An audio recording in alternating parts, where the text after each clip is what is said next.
let's study about sexual reproduction in flowering plants. Flowering plants are also called as angiosperms, used as a sexual mode of reproduction.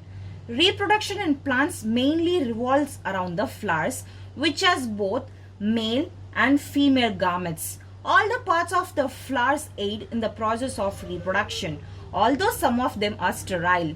Therefore, to understand the process of reproduction in flowering plants, we need to look at the different parts of the flowers and their function. Structure of the flower. Flower consists of following parts. Calyx. It is the outermost whorl of a flower. It comprises units called sepals. In the bud stage, calyx encloses the rest of the flower. They usually exhibit the green coloration. In some cases, they may be colors like petals. This condition of calyx is termed as petaloid. Calyx can either be prominent or absent. Corolla. There comes a corolla. It consists of many number of petals and it is the second whorl of a flower. These petals are sometimes fragrant. They are colored, thin and soft, and that would be help in the process of pollination as they would attract animals and insects. Reproduction structure of the flower. It has both the male and female parts. I'll show you here. Both the male and female parts.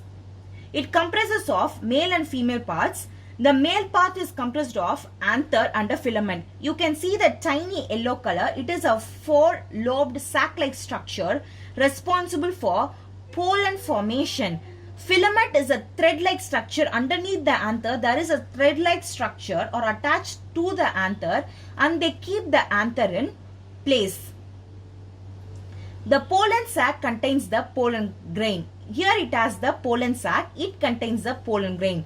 Then it comes a female structure of the flower.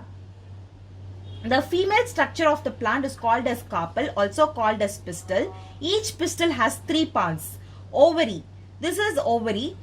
The ovary is a chamber where ovules or eggs are stored waiting for fertilization. Stigma. Stigma is attached to the stalk. You can see the stigma here. These are the stigma at the top of the carpel where the pollen from the other form lands. Style. Style is a tubular structure that connects the ovary and the stigma. It is responsible for the transportation of pollen from the stigma to the ovary and holding the stigma in place.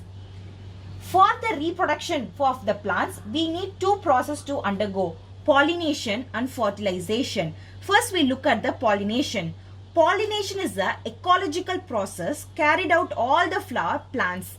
In the process, the matured pollen grains are transferred from the anther to the stigma for the process of sexual reproduction in flowering plants.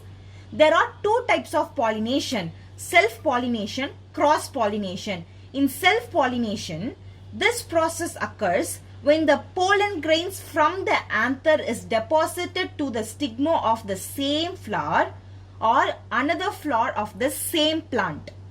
Cross-pollination occurs when the pollen grains are transferred from the anther of the one flower to the stigma of the other different plants of the same species. These are the two types of pollination.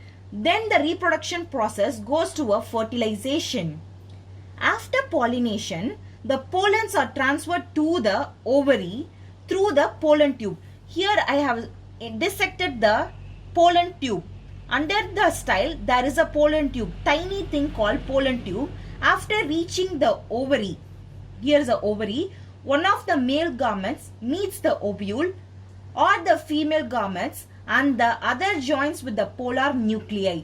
The gametes fusing with the eggs produces zygote, which eventually grows to an embryo. The second gametes which fuses with the polar nuclei leads to the formation of endosperm nucleus, which looks of the nourishment of the embryo. In the end, fertilization, ovules turn into seeds and the ovary itself turns into a fruit. These are the process undergoes for the sexual reproduction in flowering plants.